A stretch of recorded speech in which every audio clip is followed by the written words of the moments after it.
The examination hall of the Galactic Unified. Academy was silent in the way. Only predators understood. Hundreds of alien cadets sat in perfect rows, each representing a species that had survived extinction, planetary collapse, or interstellar war. Chitinous fingers hovered over hollow panels. Bioluminescent eyes flickered with calculation. Some breathed methane. Some didn't breathe at all. At the front of the chamber, the threat assessment examiner, a towering Korlathi with 4 eyes and bone-plated arms, activated the final question. The air shimmered as a massive hologram appeared. Final question: mark the most dangerous sentient species currently registered in the galactic census. Below the text, rotating 3-dimensional models appeared. The Vrak Hive, known for consuming entire moons. The Sarathi Dominion, telepathic conquerors. The Drool Exiles, survivors of 1,000 wars. The Krell Warforms, artificial killing machines. A low ripple of satisfaction moved through the room. This was easy. Hands moved, claws, tendrils, metallic appendages, all pointing toward the obvious threats. Most selected the Vrak. Others chose the Krell. A few marked the Sarathi. Almost no one hesitated, except the human girl in row 3. She sat smaller than everyone else. No armor plating, no claws, no psychic halo, just a slim figure in an academy. Uniform that still looked too large for her shoulders. Her nameplate read, Species, Human. Homeworld, Earth.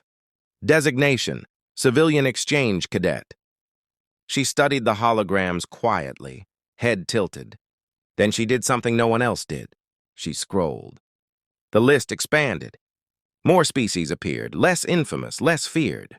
And then she stopped. Her finger hovered. The examiner noticed. 4 eyes narrowed. Cadet, the Korlathi rumbled. Time is nearly complete. The human girl nodded politely and tapped. The symbol that appeared above her desk caused the room to react instantly. Gasps, clicks of alarm, a low hiss of disbelief. She had selected Human, Terra, Earth. A murmur swept through the hall like static before a storm. The examiner froze. You selected your own species, he said slowly. Yes, sir, she replied calmly. Around her, alien cadets turned, staring at her as if she had just confessed to insanity or treason. One Vrak leaned toward another and whispered, Humans are classified as mid-tier endurance mammals. Non-psychic, another added. No natural weapons. Low galactic kill count. The examiner folded his arms. Explain your reasoning, cadet. The human girl looked up, and for the first time since the test began, she smiled. Laughter broke out before she could speak. Not mocking laughter, confused laughter, disbelieving, amused. A Drool cadet clicked his mandibles. This must be a cultural joke. A Krell warform tilted its sensor head. Human threat index negligible. The examiner raised one claw, silencing the room. Cadet, he said, voice heavy with restrained authority. This assessment measures actual danger, not personal pride. The human nodded again. I understand. Then justify. She stood. The movement alone drew attention. Humans rarely stood during assessments unless instructed. My name is Avery Collins, she said, and you asked for the most dangerous species, not the strongest, not the largest, not the most feared. She gestured toward the holograms. The Vrak eat planets, but only when hungry. The Krell kill efficiently, but only when commanded. The Sarathi conquer, but only when they see advantage. She paused. Humans? She shrugged lightly. We do it when we're bored, or scared, or curious. A ripple of unease replaced the laughter. Avery continued, her voice calm but sharp. Humans have wiped out thousands of species on Earth alone, by accident. We've caused mass extinctions without ever intending to. A Sarathi cadet frowned. Exaggeration. No, Avery said. Documentation. She tapped her console. The central hologram changed. Earth. Historical data flooded the room. Industrial revolutions, climate shifts, nuclear detonations, wars, hundreds of them, over land, over ideology, over nothing. Humans weaponize ideas, she said. We turn beliefs into bombs. The examiner said nothing. We don't stop fighting when victory is achieved, Avery went on. We stop when we're exhausted or when there's nothing left. A Vrak raised a claw. Your species nearly destroyed itself. Avery nodded. Multiple times. Then you are inefficient, the Vrak said. Avery smiled again, but this time it didn't reach her eyes. We survived anyway. Silence fell. She folded her hands behind her back. You fear monsters, she said softly. We become them when necessary. The examiner felt something unfamiliar crawl up his spine. Not fear, recognition. The examiner gestured sharply. Sit. Avery obeyed, but the room had changed. Where before there was amusement, now there was calculation. The examiner activated a secondary display. Cadet Collins claims humans are underestimated. Let us examine the data. The screen filled with galactic statistics. Human military strength, low. Psychic rating, none. Average lifespan, short. Technological advancement, moderate. A Krell warform spoke. Metrics do not support her claim. Avery raised one finger. Those metrics measure capacity, not behavior. The examiner hesitated. Explain. Humans adapt faster than any recorded species, she said. Put us in any environment, we change ourselves to survive. Images appeared. Humans in deserts, humans underwater, humans in zero gravity, humans on toxic worlds.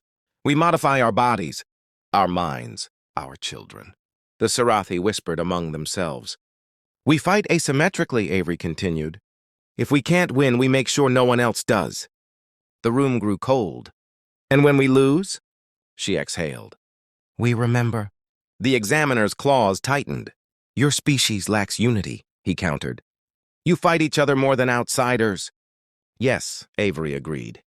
Which means when we finally agree on a common enemy, she looked around the room. It doesn't last long. A long silence followed.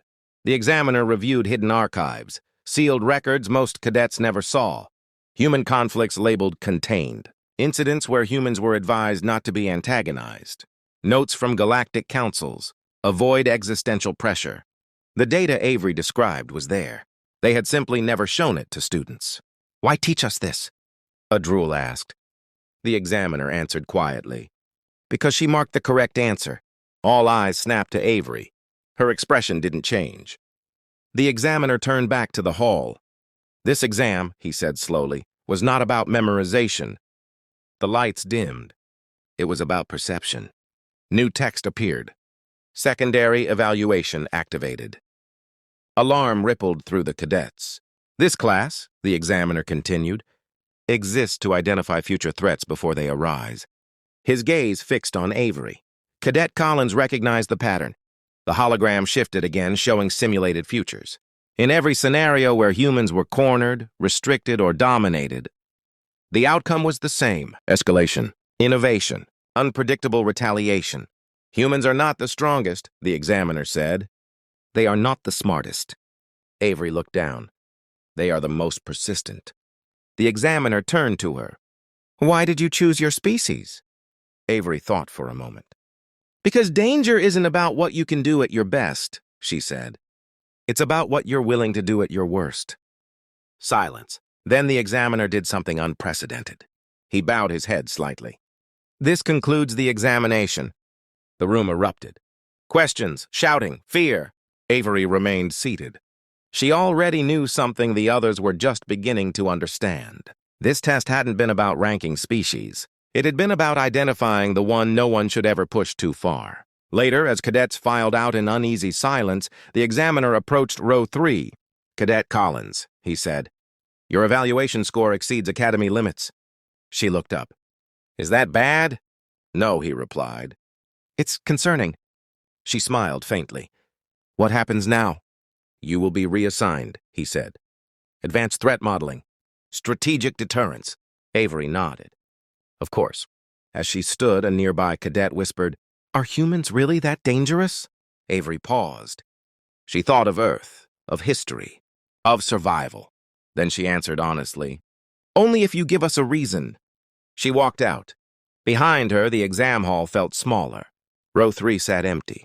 And for the first time in centuries, the galaxy quietly updated a classification it had ignored for far too long.